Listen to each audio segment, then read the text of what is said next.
bagaimana ikhlas itu bisa merubah sesuatu yang sedang kita alami, baik itu musibah ataupun itu anugerah.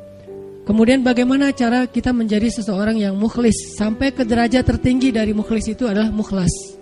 Jadi ada mukhlis, ada mukhlas. Orang mukhlis adalah orang yang sedang belajar menjadi ikhlas. Orang mukhlas, orang yang udah ikhlas banget. Jadi orang yang mukhlas itu gak ada bedanya antara dipuji sama dicelah. Itu mukhlasin. Ketika dia posting sesuatu, likersnya banyak atau malah hatersnya banyak, buat dia gak ngaruh. Itu mukhlasin.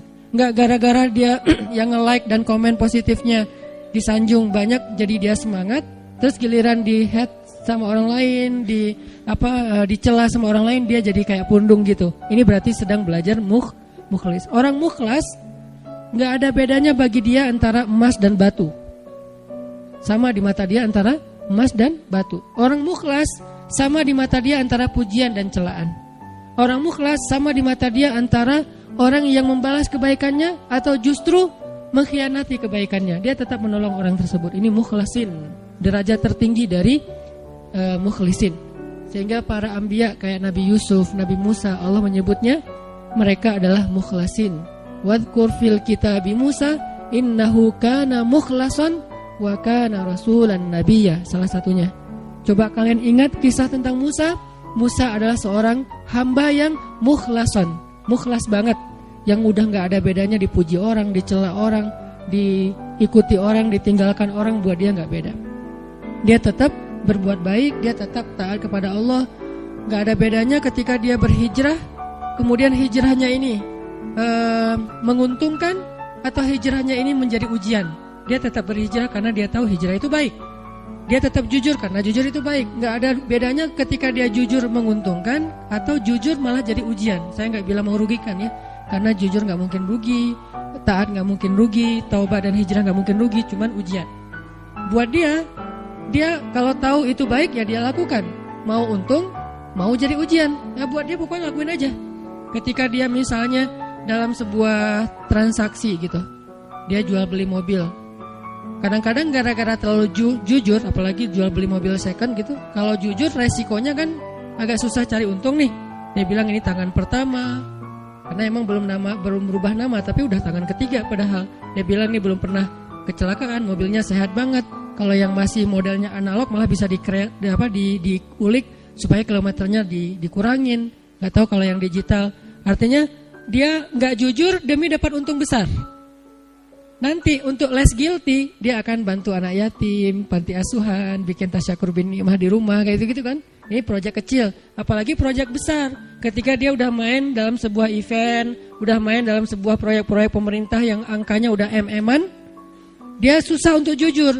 Lalu setelah dia gak jujur dapat untung supaya sedikit less guilty-nya, dia bantu pesantren, panti asuhan, bangun masjid atau tasyakuran di rumah, ngundang anak yatim. Nah, sekarang kita coba kembalikan lagi, bukan itu yang disebut orang soleh.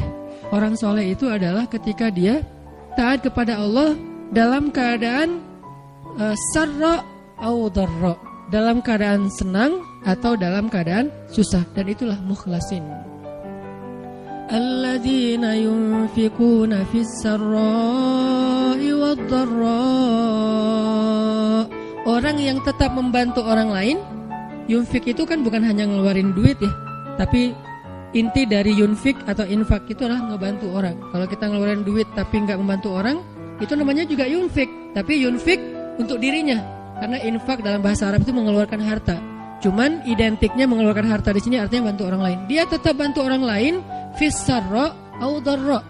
Fis sarra ketika dia lapang rezekinya, au dharra ketika dia juga lagi terlilit hutang, dia juga lagi susah, dia juga belum makan tapi ngasih makan orang lain. Ini ringan. Yang berat itu adalah ketika ujiannya perasaan. Dia tetap bantu orang itu walaupun orang itu mungkin melupakan kebaikan dia. Dia tetap bantu orang itu walaupun orang itu adalah pernah nge-unfollow dia. Dia bantu orang itu walaupun orang itu ngeblok dia. Yang lebih berat lagi, dia bantu orang itu walaupun orang itu pernah mutusin dia. Dan saya juga belum kalau itu. Masih mukhlisin, belum Mukhlasin lagi belajar ikhlas, belum benar-benar jadi orang yang ikhlas. Bisa nggak kita ngelakuin satu kebaikan tanpa lagi membedakan antara efek dari kebaikan itu nguntungin atau justru menjadi ujian. Nah ini kalau udah nggak ngaruh lagi efek itu, insya Allah kita udah menjadi hamba yang mukhlason. Kalau yang mukhlason, maka setan udah nggak bisa lagi nggodain kita. Karena ketika setan berakad dengan Allah setelah Allah memarahinya gara-gara nggak mau sujud kepada Adam, kemudian kata setan, akan saya goda hamba-hambamu selama saya masih ada di dunia, kecuali hambamu yang mukhlason. Itu nggak bisa digoda sama setan. Kenapa? Mau goda pakai apa? Udah nggak ada bedanya di dia antara nikmat dunia dengan ujian dunia. Dia cuma tahu ini taat, ini baik, ini halal, dia kerjakan. Mau itu untung, mau itu jadi ngerugiin dia dalam tanda petik, mau itu malah buat orang meninggalkan dia lakukan dengan akhlak yang tetap santun. Ini yang kita belajar dari menjadi seorang hamba yang ikhlas, menjadi seorang hamba yang mukhlas, sampai akhirnya kita lebih mudah melakukan kebaikan. Kayak misalnya kan ujian buat kita tuh kadang di keluarga aja. Ada anak yang bilang, Ustadz, memang masih pantas saya berbakti sama ayah yang dulu pernah ninggalin saya, gak nafkahin saya, zalim sama saya, pernah nyakitin fisik saya, dan segala macam. Kan ada pertanyaan gitu kan, kita sebagai anak. Padahal gak usah nanya gitu juga, yang namanya orang tua pasti berjasa dalam hidup kita.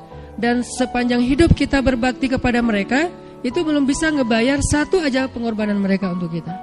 Sama kayak seorang istri kepada suami, begitu juga anak kepada orang tua, tanpa bertanya gitu, apalagi sampai nanya. Kalau sampai misalnya kita berpikir, ayah saya pernah zalim sama saya, ibu saya pernah zalim sama saya dengan berbagai macam kasus, maka jawabannya kalau dari angle konten kita malam ini, mau jadi orang yang mukhlas atau mau jadi orang yang pamrih. Kalau mau jadi orang yang mukhlas, gak ada bedanya, asalkan itu adalah berbakti kepada orang tua. Apapun orang tuanya, mau orang tuanya baik atau menurut dia gak baik, yang namanya Allah suruh berbakti, ya saya berbakti. Orang saya kan ngelakuinnya karena Allah, berakatnya kepada Allah, bukan kepada makhluk. Itu kan inti dari ikhlas, berakat dengan Allah, bukan berakat dengan makhluk. Kalau berakat dengan Allah maksudnya apa? Berarti kita minta rewardnya dari Allah, minta apresiasinya dari Allah, minta kebaikannya dari Allah, bukan dari makhluk. Yang kita harapin like dari Allah, yang kita harapin di-repost oleh Allah. Karena ada sahabat-sahabat yang captionnya pernah di-repost sama Allah di Al-Quran.